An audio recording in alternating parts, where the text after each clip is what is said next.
I'm gonna show you how to add a signature to your Gmail account. Just go to settings here on the right hand side. You click that and you hit the settings.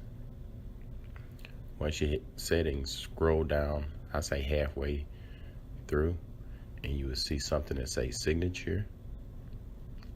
And you click that button and you could type in your signature, your name, your picture, whatever you want, or you could put your website.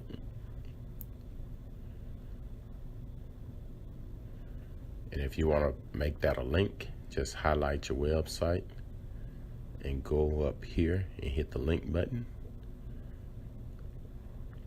And now you have the website.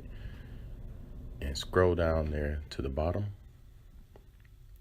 Make sure you hit save changes.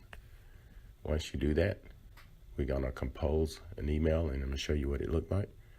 As you see, the signature is right there.